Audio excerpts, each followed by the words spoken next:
بسم اللہ الرحمن الرحیم۔ السلام علیکم ورحمۃ اللہ وبرکاتہ۔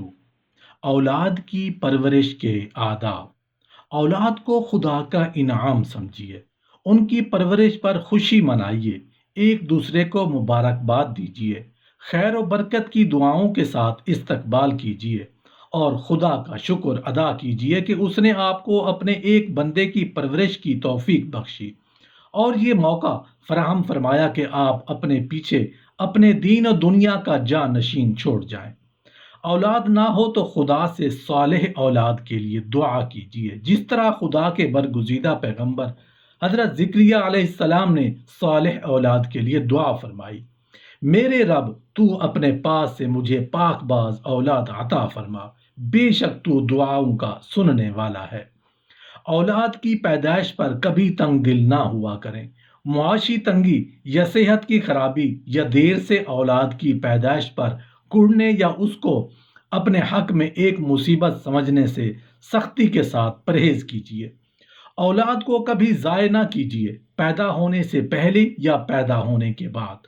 اولاد کو ضائع کرنا بدترین سنگ دلی، بھیانک ظلم، انتہائی بزدلی اور دونوں جہاں کی تباہی ہے۔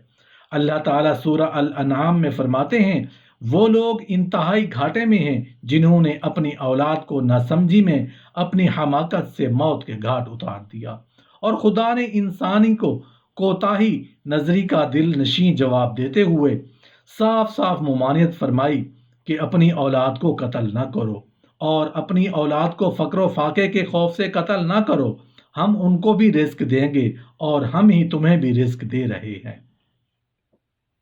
حقیقت یہ ہے کہ اولاد کا قتل کرنا بہت بڑا گناہ ہے۔ ایک بار ایک صحابی نے دریافت کیا: یا رسول اللہ، سب سے بڑا گناہ کیا ہے؟ فرمایا شرک۔ پوچھا اس کے بعد؟ فرمایا والدین کی نافرمانی۔ پھر پوچھا اس کے بعد؟ فرمایا تم اپنی اولاد کو اس ڈر سے مار ڈالو کہ وہ تمہارے ساتھ کھائے گی۔ ولادت کے وقت ولادت والی عورت کے پاس آیت الکرسی اور سورۃ الاعراف اور سورہ فلق اور سورہ الناس پڑھ پڑھ کر دم کیجیے۔ ولادت کے بعد نہلا دھلا کر دائیں کان میں آذان اور بائیں کان میں اقامت کہیے۔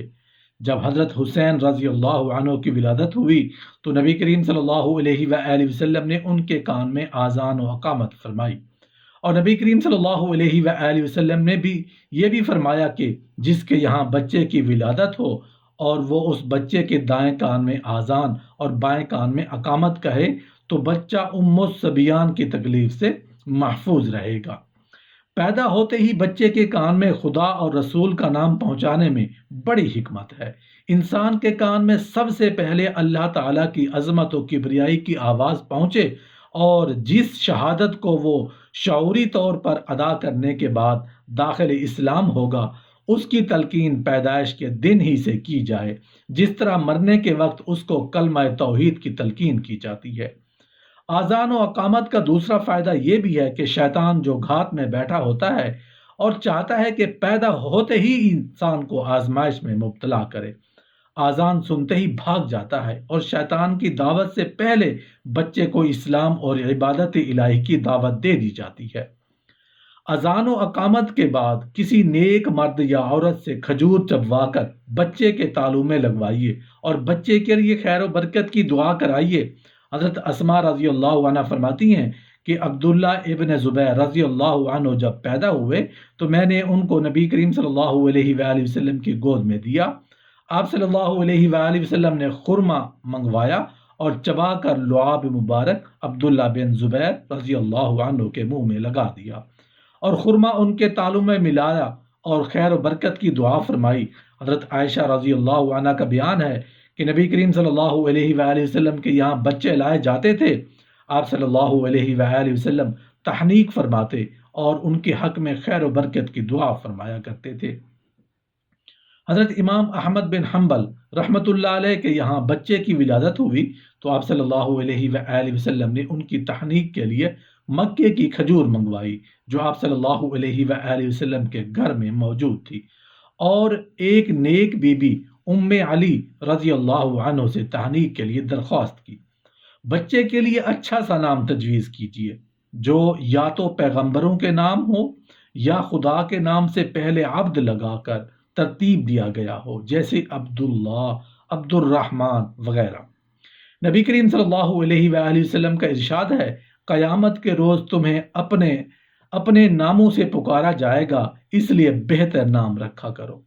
اور نبی کریم صلی اللہ علیہ وآلہ وسلم کا ارشاد ہے کہ خدا کو تمہارے ناموں میں سے عبداللہ اور عبد الرحمن سب سے زیادہ پسند ہیں۔ اور آپ صلی اللہ علیہ وآلہ وسلم نے یہ بھی فرمایا کہ انبیاء کے ناموں پر نام رکھو، اور بخاری شریف میں ہے کہ آپ صلی اللہ علیہ وآلہ وسلم نے فرمایا، میرے نام پر نام رکھو، میری کنیت پر مت رکھو۔ اگر کبھی لا علمی میں غلط نام رکھ دیا ہو تو اس کو بدل کر اچھا نام رکھ دیجئے۔ نبی کریم صلی اللہ علیہ وآلہ وسلم غلط نام کو بدل دیا کرتے تھے۔ حضرت عمر رضی اللہ عنہ غلط نام کو بدل دیا کرتے تھے۔ حضرت عمر رضی اللہ عنہ کی ایک صاحبزادی کا نام عاصیہ تھا، آپ رضی اللہ عنہ نے بدل کر جمیلہ رکھ دیا۔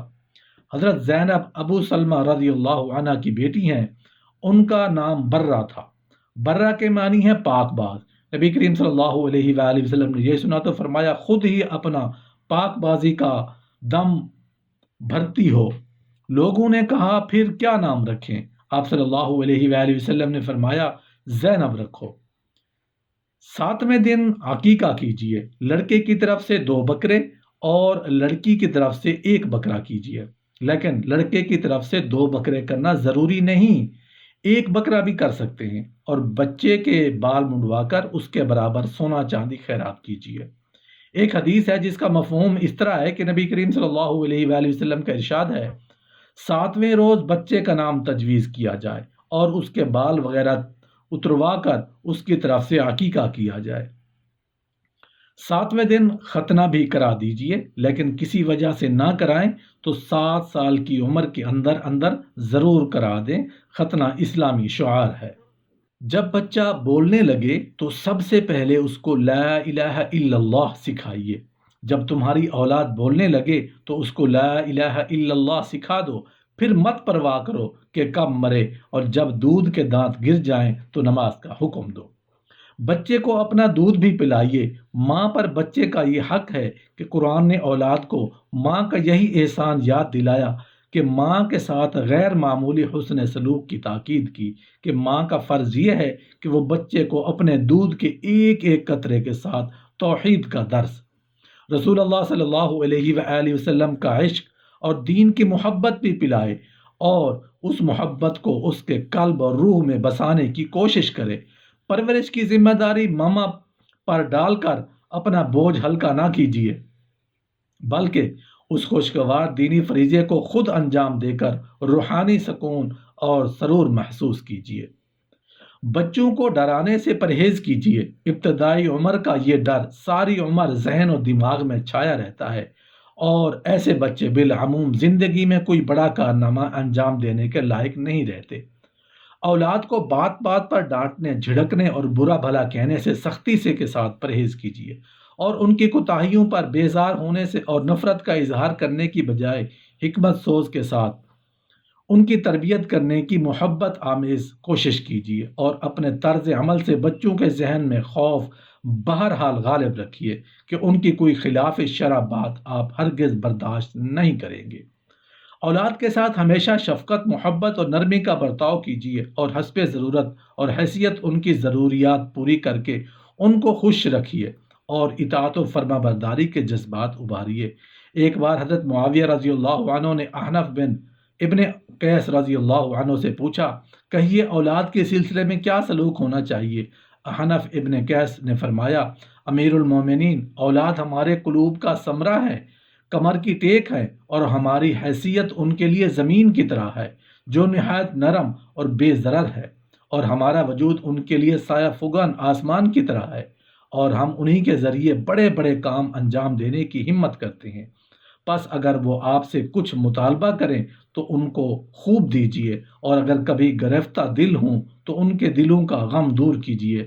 نتیجہ میں وہ آپ سے محبت کریں گے اور آپ کی پدرانہ کوشش کو پسند کریں گے، اور کبھی ان پر ناقابل برداشت بوجھ نہ بنیے کہ وہ آپ کی زندگی سے اکتا جائیں اور آپ کی موت کے خواہاں ہوں، آپ کے قریب آنے سے نفرت کریں۔